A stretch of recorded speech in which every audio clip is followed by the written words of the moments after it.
إن الحمد لله نحمده ونستعينه ونستغفره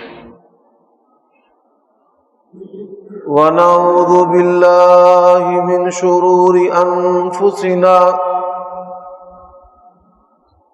ومن سيئات أعمالنا من يهده الله فلا مضل له ومن يضلل فلا هادي له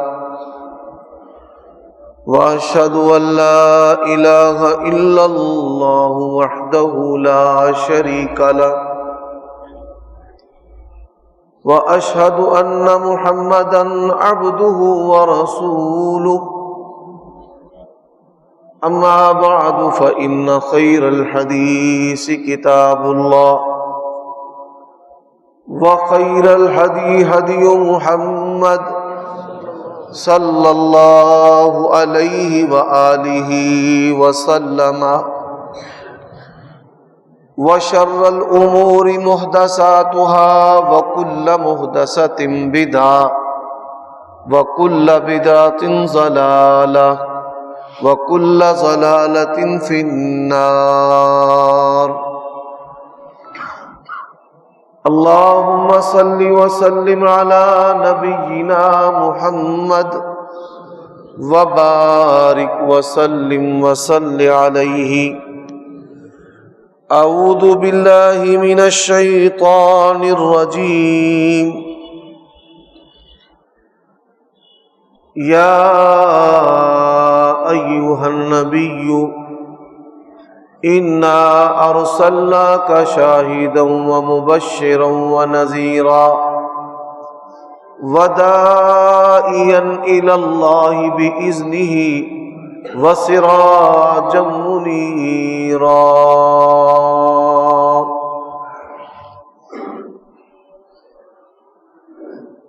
عیوب اور نقائص سے پاکیزہ تمام قسم کی حمد و ثنا اللہ وحدہ لا شریک لہ کے لیے، اور درود و سلام شفیع للمذنبین خاتم النبیین رسول کریم رؤوف الرحیم صلی اللہ علیہ وآلہ وسلم کی ذات اقدس پر۔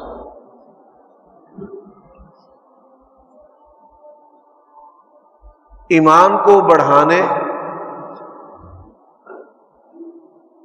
اور دنیا و آخرت کو بہتر کرنے کے لیے گزشتہ خطبات سے آپ نبی علیہ الصلاۃ والسلام کی سیرت پر کچھ باتیں سماعت فرما چکے ہیں۔ آج کا جو مضمون ہے یہ بھی گزشتہ مضمون سے منسلک۔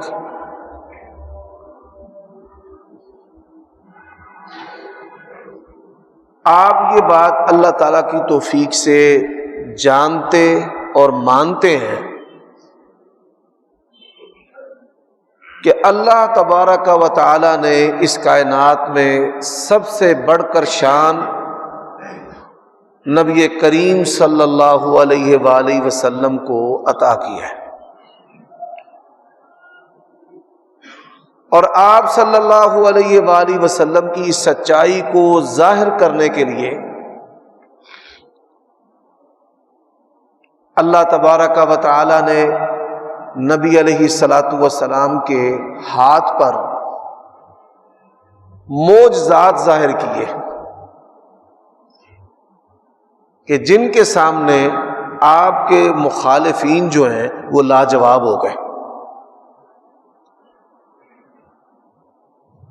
رسول اللہ صلی اللہ علیہ وآلہ وسلم کے حسی اور مشاہداتی جو معجزات ہیں ان کی تعداد 2000 سے بھی زیادہ ہے،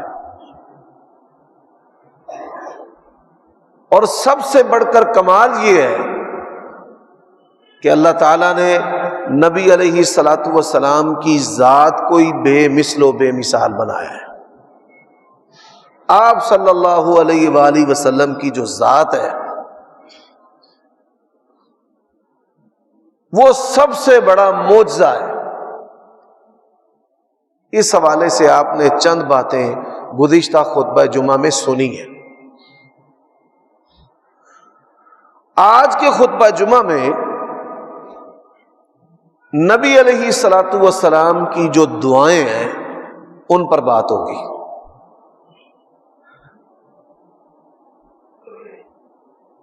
آپ صلی اللہ علیہ وآلہ وسلم نے فرمایا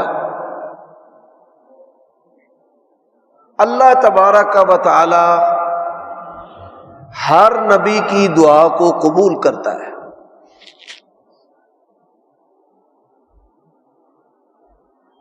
اور نبی علیہ الصلوۃ والسلام نے جتنی بھی دعائیں کی ہیں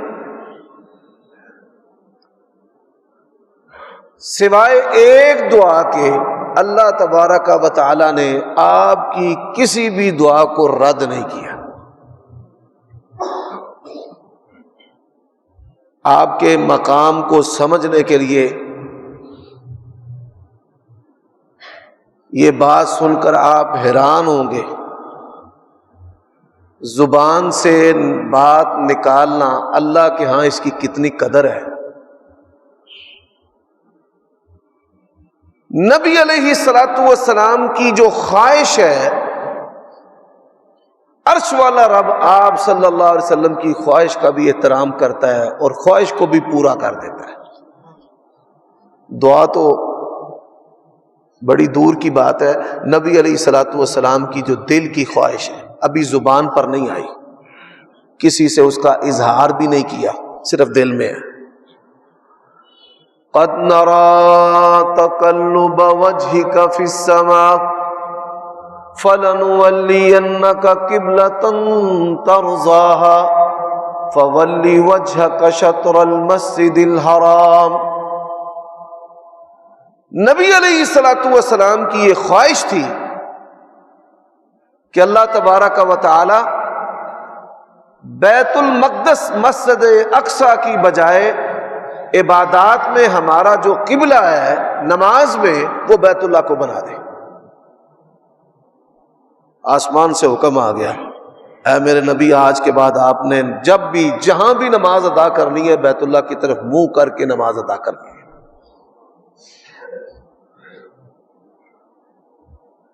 اب لوگوں میں یہ بات مشہور ہے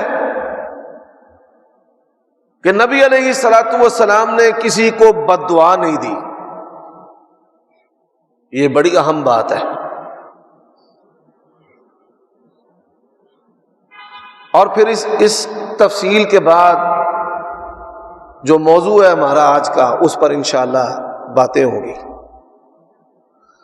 رسول اللہ صلی اللہ علیہ وآلہ وسلم نے بد دعائیں بھی دی ہیں، لیکن کن کو دی ہیں؟ کافروں کو، جو صحابہ کرام کے قاتل تھے۔ آپ صلی اللہ علیہ وآلہ وسلم نماز کے اندر ان کے خلاف بد دعا کرتے تھے۔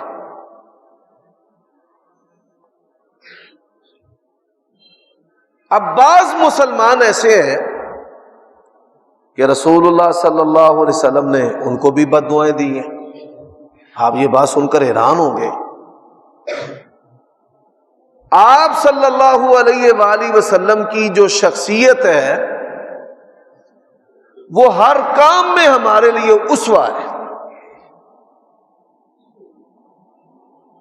اب جو مسلمانوں کو بد دعائیں دی ہیں اس کا کیا مطلب اور معنی ہے؟ سنیے، صحیح مسلم میں حدیث آتی ہے، ام سلیم رضی اللہ تعالی عنہا، ان کی پرورش میں ایک بچی تھی، وہ رسول اللہ صلی اللہ علیہ وآلہ وسلم کے سامنے کچھ دیر کے بعد آئی، یعنی 2-4 سال بیتنے کے بعد۔ ہمارے یہاں پنجابی زبان میں کہا جاتا ہے کہ تیاں تریکاؤں دی گئے، اس کا مطلب کیا ہے کہ بیٹیاں جو ہیں وہ جلد بڑی ہو جاتی ہیں۔ رسول اللہ صلی اللہ علیہ وآلہ وسلم نے فرمایا تم مر جائے اتنی بڑی ہو گئی ہے، یہ نبی علیہ السلام کے الفاظ ہیں۔ کسی بھی مسلمان کو نبی علیہ الصلوۃ والسلام نے بغض اور انتقام غصہ میں بد دعا نہیں دی، یہ بات دل میں رکھ لے، نہ غصہ میں، نہ انتقام میں، نہ اس کا برا چاہنے کے لیے۔ اب بچی کو کیا کہا کہ تم مر جائے، اتنی بڑی ہو گئی ہے، جیسے بزرگ آدمی، دادا، نانا، تایا، چچا جو ہے وہ بیٹیوں کو، بچوں کو ایسے الفاظ کہہ دیتا ہے۔ یقین جانیے صحابہ کرام تو بڑی عظیم ہستیاں ہیں، ان کے بچوں کا نبی علیہ الصلوۃ والسلام کے بارے میں کیا ایمان تھا۔ جب رسول اللہ صلی اللہ علیہ وسلم کی زبان سے یہ الفاظ نکلے، وہ بچی الٹے قدموں دوڑتی ہوئی ام سلیم رضی اللہ تعالی عنہا کے پاس چلی گئی اور رونا شروع کر دیا، روئی جا رہی ہے، روئی جا رہی ہے۔ کیا ہوا بیٹی؟ میں نے مر جانا ہے۔ تو نے کیوں مر جانا ہے؟ بس میں نے مر جانا ہے۔ کیوں مر جانا ہے؟ مجھے نبی علیہ الصلوۃ والسلام نے کہا تم مر جائے۔ تو نبی علیہ الصلوۃ والسلام جو بھی بات اپنے منہ سے نکالتے ہیں اللہ تعالیٰ تو اس کو پورا کر دیتے ہیں۔ دیکھیے صحابہ کرام کے بچوں کا کیسا مضبوط ایمان تھا۔ ام سلیم رضی اللہ تعالی عنہا بڑی تیزی کے ساتھ نبی علیہ الصلوۃ والسلام کے پاس آئی۔ یا رسول اللہ صلی اللہ علیہ وسلم، آپ نے اس بچی کو کہا کہ تم مر جائے، اس نے تو اب مر جانا ہے۔ اللہ تعالیٰ نے آپ کے منہ کی کہی ہوئی بات کو کبھی غلط کیا ہی نہیں ہے۔ حضرات یہ دو جملے ہمیشہ یاد رکھنا، شیطان آپ کے ایمان پر حملہ آور ہوگا، آپ کے ایمان کو یہ دو جملے ہمیشہ محفوظ رکھیں گے۔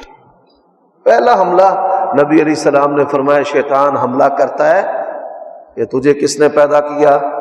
انسان کے ذہن میں خیال آتا ہے اللہ خلقنی، مجھے تو اللہ نے پیدا کیا ہے۔ پھر وہ دوسرا سوال ڈالتا ہے اچھا اللہ کو کس نے پیدا کیا ہے؟ آپ صلی اللہ علیہ وآلہ وسلم نے ہماری ان باتوں میں بھی رہنمائی کی ہے جو وسواس کی صورت میں انسان کے ذہن میں آتی ہے، بولی لکھی ہوئی الگ، جو دماغ میں شیطان ڈالتا ہے اس میں بھی آپ صلی اللہ علیہ وسلم نے ہماری رہنمائی کی ہے۔ تو سب سے پہلی چیز یہ ہے کہ انسان شیطان سے اللہ تعالیٰ کی پناہ طلب کرے، اعوذ باللہ من الشیطان الرجیم، لا حول ولا قوت الا باللہ۔ اور دوسری بات، کائنات میں وہ ہستی جس کو کسی نے نہیں بنایا وہی ہستی ہے جس کو اللہ کہتے ہیں۔ اس کائنات میں ہر چیز کو کوئی نہ کوئی بنانے والا ہے۔ انسان انا خلقناکم من ذکر و انثی، ماں باپ کے ملاپ سے اللہ تعالیٰ نے ایک پروسیس سے گزار کے اس کو بنایا ہے۔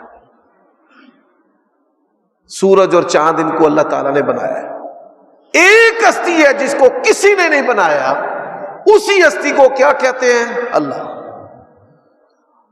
اب شیطان جو ہے وہ وسوسہ ڈالے گا کیا کہ نبی علیہ الصلوۃ والسلام تو عبداللہ کے بیٹے ہیں، آمنہ کے بیٹے ہیں، آپ کے دادا کا نام عبد المطلب ہے، تو نبی علیہ الصلوۃ والسلام ایک انسان ہے۔ یہ وسوسہ، اس سے کیا ہوگا؟ شیطان جو ہے وہ منصب نبوت اور رسالت کی ہیبت اور وقار اور ادب آپ کے ذہن سے نکال دے گا۔ تو ایک بات ہمیشہ یاد رکھنا، نبی علیہ الصلوۃ والسلام وہ ہستی ہے کہ ان کی زبان سے، ہاتھ سے کبھی کچھ غلط ہوا ہی نہیں۔ جو بھی بات نبی علیہ الصلوۃ والسلام کی زبان سے نکلتی ہے وہ حق نکلتی ہے۔ حضرت ابو ہریرہ رضی اللہ تعالیٰ عنہ نبی علیہ الصلوۃ والسلام کے دروازے پر بیٹھ جاتے تھے، مسجد میں آتے تو آپ کے ساتھ بیٹھ جاتے تھے، سفر میں جاتے تو آپ کے ساتھ ساتھ رہتے تھے، کہیں پر آرام کرتے تو آپ کے پاس بیٹھ جاتے تھے۔ تو بعض صحابہ کرام نے اس بات پر غصہ کیا کہ یہ کیا ہوا، ہر وقت نبی علیہ السلام کے ساتھ ساتھ ساتھ ساتھ۔ ہم مذہبی لوگوں میں، ہمارے لیڈروں میں اور اس کائنات کے لیڈر جناب محمد رسول اللہ صلی اللہ علیہ وسلم، ان کے کردار اور اسوہ میں بڑا فرق ہے۔ ہم اپنی زندگی کو لوگوں سے چھپاتے ہیں، اپنے پوشیدہ احوال سے کسی کو آگاہ نہیں کرتے۔ اب حضرت ابو ہریرہ رضی اللہ تعالیٰ عنہ کو جب صحابہ کرام نے ڈانٹا تو انہوں نے نبی علیہ السلام کے ساتھ جانا، اٹھنا، بیٹھنا چھوڑ دیا۔ رسول اللہ صلی اللہ علیہ وسلم نے حضرت ابو ہریرہ کو بلوایا، فرمایا کدھر ہے؟ جی یا رسول اللہ لبیک۔ فرمایا کیا بات ہے کہ میں کئی دن سے نوٹ کر رہا ہوں، تو میرے قرب و جوار میں نہیں بیٹھتا، میرے ساتھ ساتھ نہیں رہتا۔ یا رسول اللہ، بعض لوگوں نے یہ اعتراض کیا ہے کہ ہر وقت اللہ کے نبی کے ساتھ، کبھی آپ کسی حالت میں کبھی کسی حالت میں۔ فرمایا میرے ساتھ چمٹا رہے، اللہ کی قسم ہے میری زبان سے جب بھی نکلے گا حق نکلے گا۔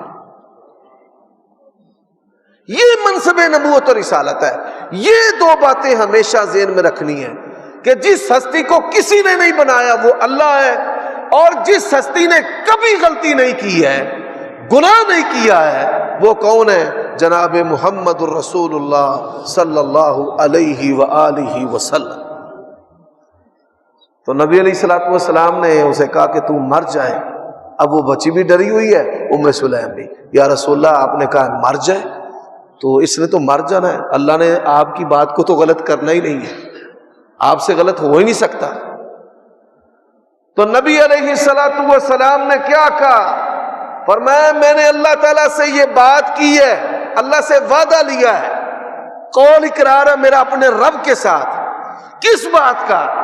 کہ اگر کسی بھی مسلمان کے بارے میں میری زبان سے سخت کلمات نکل جائیں، اے اللہ میرے ان سخت کلمات کو اس مسلمان کے لیے دعا بنا دینا۔ نبی علیہ السلام نے فرمایا تو مر جائے، اب اس کا مجزات کیا ہے؟ تو جیے، تو زندہ رہے، تیری لمبی عمر ہو۔ تو صحابہ کرام کہتے ہیں ہم نے پھر اس عورت کو دیکھا، اللہ تعالیٰ نے اس کو بڑی برکت والی اور بڑی لمبی زندگی عطا کی ہے۔ تو نبی علیہ السلام نے کافروں کے حق میں جو بد دعائیں کی ہیں وہ امت کے درد میں کی ہیں، صحابہ کرام کی محبت میں کی ہیں، اور اگر مسلمانوں کے حق میں آپ کی زبان اقدس سے ایسی باتیں نکلی ہیں تو اللہ تعالیٰ کے ساتھ نبی علیہ السلام کا یہ قول و اقرار ہے، اے اللہ اس کے لیے میرے الفاظ کو دعا بنا دے۔ اب تیسری بات جو اصل موضوع ہے، رسول اللہ صلی اللہ علیہ وآلہ وسلم دعا کرنے والے ہیں۔ کیا کرنے والے ہیں؟ کس سے؟ اللہ سے۔ اب یہاں عقیدے کی اصلاح ہے کہ انبیاء و اولیاء نے کس سے مانگا ہے؟ اللہ تعالیٰ سے۔ رسول اللہ صلی اللہ علیہ وسلم نے اللہ کو کیا کہا؟ یا اللہ میری امت کو پہلی قوموں کی طرح ہلاک نہ کرنا۔ پہلی قوموں میں ایک گناہ ہوتا تھا، ماپ تول میں کمی اللہ صفحہ ہستی سے مٹا دیتے تھے، زنا فواحش بدکاری اللہ صفحہ ہستی سے مٹا دیتے تھے، خیانت اللہ صفحہ ہستی سے مٹا دیتے تھے۔ اور نبی علیہ الصلوۃ والسلام کی دعا کی برکت اگر کسی نے دیکھنی ہے، آج دنیا کا کوئی ایسا چھوٹا بڑا گناہ نہیں ہے جو امت مسلمہ کے اندر موجود نہ ہو۔ رسول اللہ صلی اللہ علیہ وسلم نے فرمایا میری امت یہود و نصارہ کے نقش قدم پر چلے گی، جس طرح ایک جوتا دوسرے جوتے کے برابر ہے۔ اگر ان میں سے کسی نے اپنی ماں کے ساتھ اعلانیہ منہ کالا کیا ہوگا تو میری امت میں ایسے لوگ بھی ہوں گے۔ اور آج وہ وقت ہے سوشل میڈیا کے فتنوں میں کہ ایسے بد نصیب اور بدبخت بھی ہے جو اپنی محرمات ان کی حرمت کو پامال کرتے ہیں۔ اب نبی علیہ السلام نے اللہ سے کیا کہا؟ یا اللہ میری امت کو ہلاک نہ کرنا، ان کو صفحہ ہستی سے نہ مٹانا۔ آپ دیکھیے سارے گناہ ہونے کے باوجود اللہ تبارک و تعالیٰ نے امت مسلمہ کو تباہ نہیں کیا، ختم نہیں کیا، فرمایا میرے نبی ہم نے آپ کی دعا کو قبول کر لیا ہے، آپ کی امت کو ہم کبھی بھی ہلاک نہیں کریں گے۔ دوسری دعا کی، پوری روئے زمین پر جاؤ نبی علیہ الصلوۃ والسلام کی نبوت اور رسالت کی سچائی کو دیکھنا ہے تو دیکھو، پوری دنیا کو یہودیوں نے، عیسائیوں نے، کافروں نے چند چیزوں سے کنٹرول کیا ہوا ہے۔ پہلی چیز میڈیا ہے، انہوں نے میڈیا وار کے ذریعہ پوری دنیا کو کنٹرول کیا ہوا ہے۔ دوسری چیز ورلڈ بینک ہے، دنیا کے تمام بینک جو ہیں وہ ورلڈ بینک کے ساتھ اٹیچ اور پلج ہیں، اور سودی معیشت جو ہے، اسی طرح سونا اور چاندی، اس کا جو سکہ ہے اس کو ختم کر کے پیپر کرنسی نکالی ہوئی ہے۔ جب وہ پابندیاں لگاتے ہیں تو یہ پیپر کرنسی اخبار سے بھی ردی ہو جاتی ہے، اور جب وہ پابندیاں اٹھاتے ہیں تو کرنسی اوپر چلی جاتی ہے۔ لیکن اس کے باوجود بھی آج بھی پوری روئی زمین پر سب سے بڑی جو کرنسی ہے وہ مسلمانوں کی کرنسی ہے، اللہ تعالیٰ کے فضل عظیم سے۔ آج بھی گندم، چاول جو کھانے کی چیزیں ہیں، باغات ہیں، پھل ہیں، سبزیاں ہیں، پوری روئے زمین میں اللہ تبارک و تعالی نے یہ بھی مسلمانوں کو عطا کی ہوئی ہے۔ کھانے پینے کی کوئی کمی نہیں۔ ہمارے معاشرے کا غریب سے غریب بندہ، صحابہ کرام جو غنی لوگ تھے، جو صحابہ کرام مالدار تھے، ان سے بھی زیادہ غریب سے غریب آدمی جو ہے وہ بہترین کھانا کھاتا ہے۔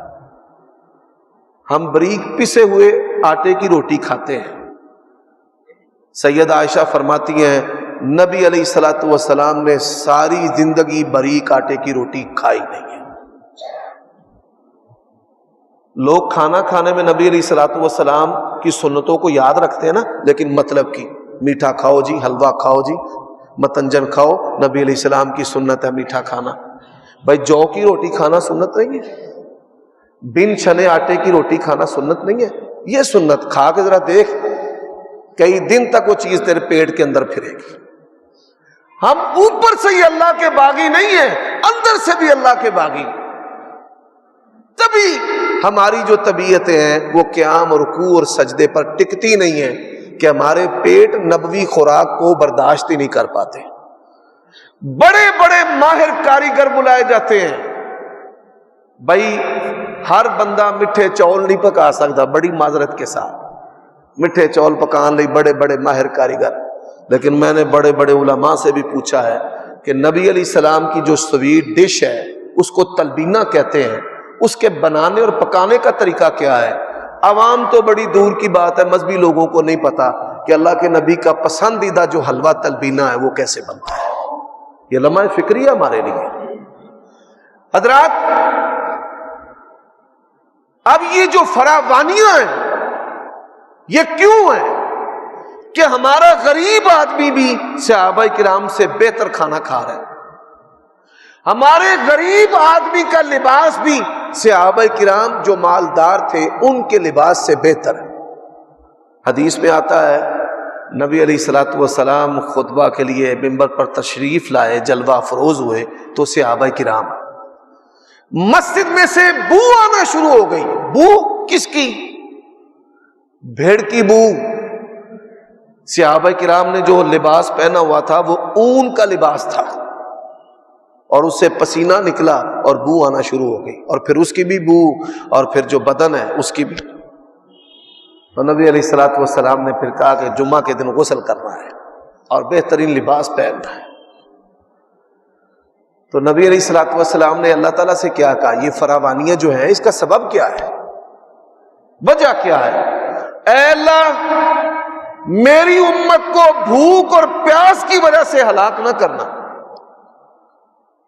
جن لوگوں کی وجہ سے آج ہم تک دین پہنچا ہے، سنن نبی داؤد کے اندر حدیث ہے، صحابہ کرام کہتے ہیں 24 گھنٹوں میں ہمیں کھانے کے لیے ایک کھجور ملتی تھی، اور ہم پخانا اس طرح کرتے تھے جس طرح بکری مینگنیاں کرتی۔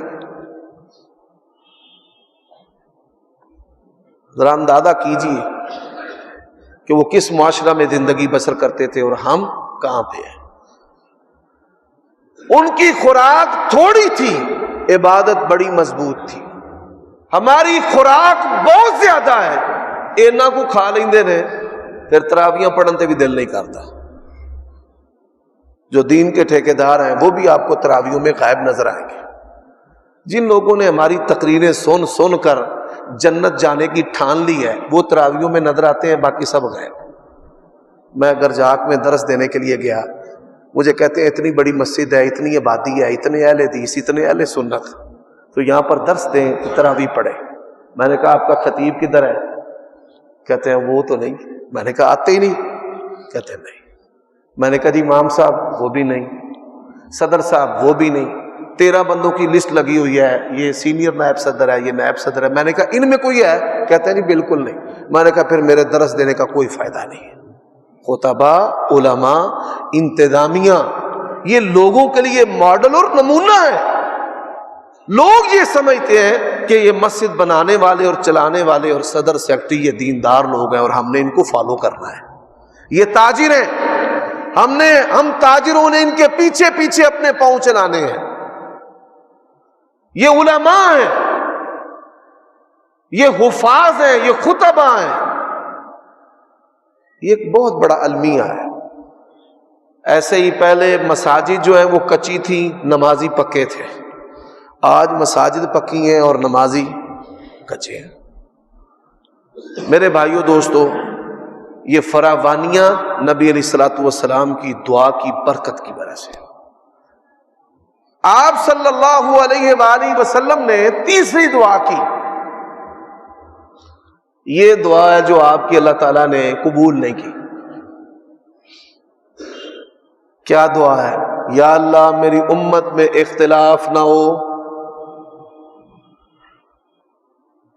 فرمایا نہیں، اختلاف جو ہے یہ تو آزمائش ہے، اللہ تعالیٰ نے آزمایا ہے حق و باطل میں، کفر اسلام میں، سنت بدعت میں فرق کرنے کے لیے۔ تو اللہ تبارک و تعالیٰ کی جو سنت ہے وہ رحمان ہے، جو اس کو مانتا ہے اسے بھی روزی دے رہا ہے، جو نہیں مانتا اسے بھی روزی دے رہا ہے۔ آپ دیکھیے اللہ تعالیٰ کی اتنی مخلوقات ہیں، اتنی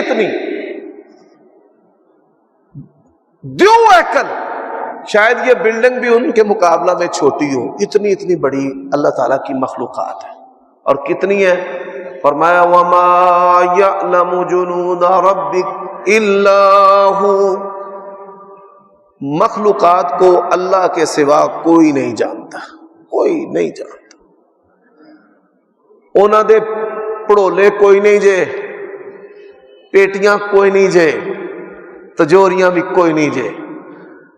رسول اللہ صلی اللہ علیہ وآلہ وسلم نے فرمایا لَوْ تَوَكَّلْتُمْ عَلَى اللَّهِ حَقَّ تَوَكُّلِهِ، اور تم اللہ پر بھروسہ کرو جس طرح بھروسہ کرنے کا حق ہے۔ یہ پرندے خالی پیٹ نکلتے ہیں، پروردگار ان کی پوٹوں کو بھر کے بھیجتا ہے۔ چلو، آپ نے کبھی غور کیا ہے یہ جوڑنے کی عادت جو ہے نا، یہ کیڑیوں کی ہے، عادت کیڑیوں کی ہے۔ حیوانات ان سے بھی بڑے بڑے اسباق ملتے ہیں۔ سومنات کے مندر پر 17 حملے کیے تو یہ سمجھا کہ میں اب اسے فتح نہیں کر سکتا، تو کیا اس نے دیکھا تھا؟ ایک کیڑی چڑھ رہی ہے، گرتی ہے، چڑھ رہی ہے، گرتی ہے، چڑھ رہی ہے، گرتی ہے، بالآخر وہ چڑھ گئی۔ اس نے کہا یہ کیڑی ہو کر چڑھ گئی ہے تو میں پھر کیوں نہیں حملہ کر کے فتح کر سکتا؟ اس نے 18واں حملہ کیا، اللہ کے فضل سے فتح کر دیا۔ ایسی دنیا جوڑنا یہ حقیر عمل ہے، حقیر عمل ہے۔ اور آپ دیکھتے ہیں جب بارش ہوتی ہے تو کیا ہوتا ہے؟ ان کا جڑا ہوا سب کچھ باہر نکلا ہوتا ہے۔ کئی لوگوں نے ایسی چیزوں کو دیکھا ہے۔ اللہ کے نبی نے فرمایا جو تو نے کھایا اور پہنا وہ تیرا ہے، اور جو تو نے جوڑا وہ تیرا نہیں ہے، وہ تیرے وارثوں کا ہے، اور وہ وارث جو آنکھ بند کرتے ہی آپس میں تیرا میرا کرنا شروع کر دیتے ہیں۔ مجھے لوگ کہتے ہیں حافظ صاحب صلہ رحمی کیا ہے؟ میں کہتا ہوں صلہ رحمی کا دو چیزوں پہ پتہ چلتا ہے۔ پہلی چیز، جب مال تقسیم کرنا ہو تو بھائی کا جذبہ یہ ہو کہ چلو یہ بڑا ہے، اس نے محنت کی ہے، اس کو دے دوں۔ بڑے کا جذبہ ہو کہ یار میں نے بڑی موجیں لی ہے، یہ چھوٹا ہے، اس کو دے دوں۔ جب یہ سوچ ہوگی، اس کو صلہ رحمی کہتے ہیں۔ نبی علیہ السلام نے فرمایا دو بندے آپس میں شریک تھے، ایک بوڑھا اور ایک جوان تھا، محدود سا غلہ جو ہے انہوں نے گھایا، اسے نکالا کھیت سے اور باری لگائی، ایک پاس بیٹھے گا ایک چھوڑنے جائے گا۔ اب بوڑھا بیٹھا ہے، جوان گیا، تو بوڑھے نے سوچا میں نے زندگی گزار لی ہے، اس پر ذمہ داریاں زیادہ ہیں، اس نے اپنے ڈھیر میں سے اس کے ڈھیر میں شامل کر دیا، لے بھائی۔ اب وہ آ گیا، جوان جو ہے آ کر بیٹھ گیا، بوڑھا جا رہا ہے، تو جوان نے کہا میں اٹا کٹا ہوں، کر سکتا ہوں، یہ بوڑھا ہے، اس کو زیادہ کی ضرورت ہے، اس نے اپنے ڈھیر میں سے ادھر ڈال دیا۔ آپ صلی اللہ علیہ وآلہ وسلم فرماتے ہیں ساری رات غلہ اٹھاتے رہے، اس عمل کی وجہ سے برکت ختم ہوئی نہیں۔ اس کو صلہ رحمی کہتے ہیں۔ اچھا، دوسری صلہ رحمی کیا ہے؟ جب رشتے کرنے ہو، مال کو سلام ہے بھائی، سگے بہن بھائیوں کو کوئی نہیں سلام، کہتے نہیں بچوں کے ذہن ہی نہیں ملتے، اور تو نے ملائے ہو، تو نے ادب بتایا ہو کہ چچا باپ ہے تو ذہن ملے آپس میں۔ ان دو چیزوں سے صلہ رحمی کا پتہ چلتا ہے۔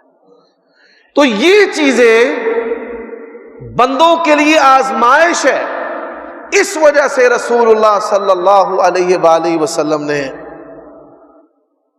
جو اللہ تعالیٰ کی بارگاہ میں گزارش کی، فرمایا یہ اختلاف تو آزمائش ہے، یہ بات نہیں۔ اب آئیے، آپ صلی اللہ علیہ وآلہ وسلم کو اللہ تعالیٰ نے ایک موقع دیا، سبحان اللہ سبحان اللہ، فرمایا لقد جاءکم رسول من انفسکم عزیز علیہ ما عنتم حریص علیکم بالمؤمنین رؤوف الرحیم۔ اس نبی کو اپنی امت سے بڑا ہی پیار ہے، حریص علیکم۔ اچھا پیار کیسا ہے ذرا سنیے۔ جبرائیل علیہ السلام آئے، یا رسول اللہ صلی اللہ علیہ وسلم آج میں ایک بڑی اسپیشل چیز آپ کے لیے لے کر کے آیا۔ فرمایا کیا؟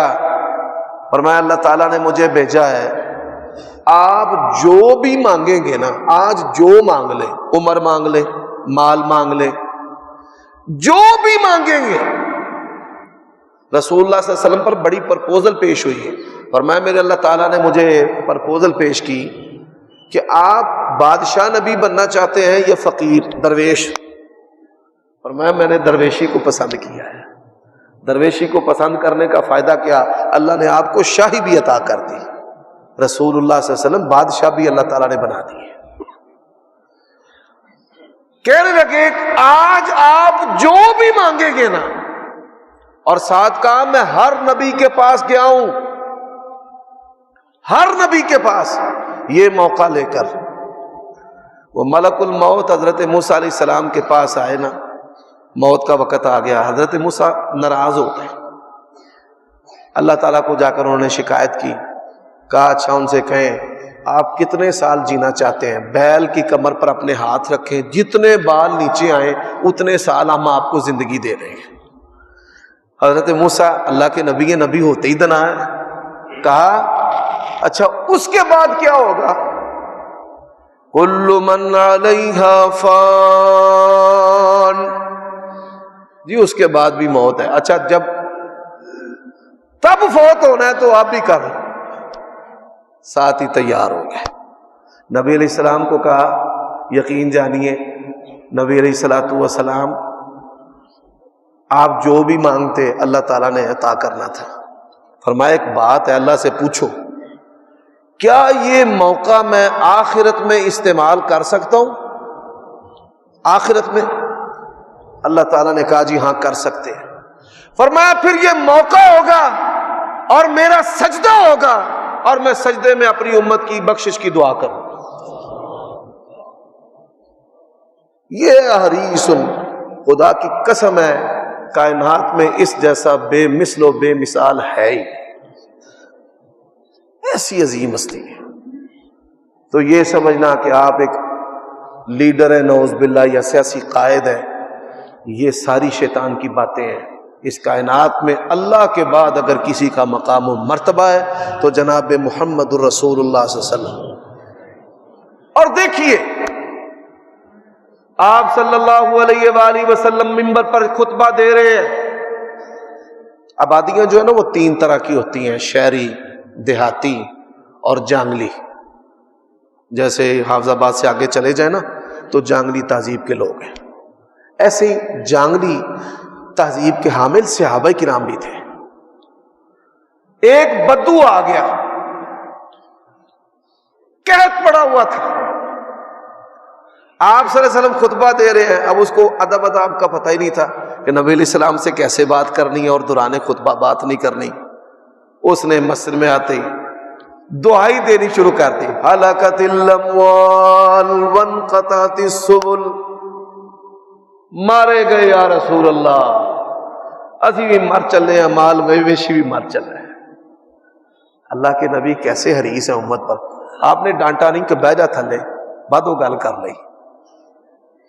بارش مانگے، آپ نے اپنی بات وہیں پر چھوڑ کر اپنے ہاتھ اٹھا لیے،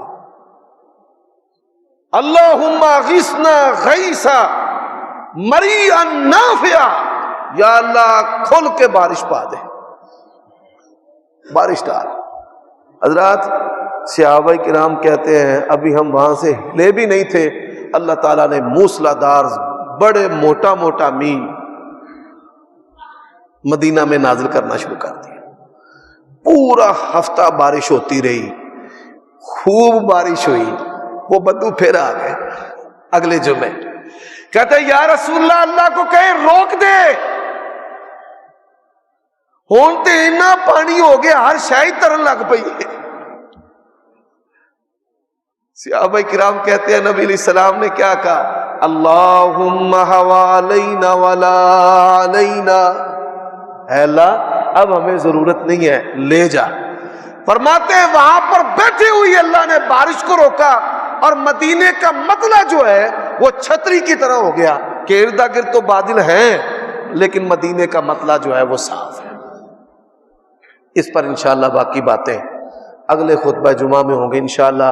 ربیع الثانی آخر تک نبی علیہ السلام کی سیرت کے حوالے سے باتیں ہوں گی۔ اقول قولی ھذا واستغفر اللہ لی ولکم ولسائر المؤمنین والمؤمنات۔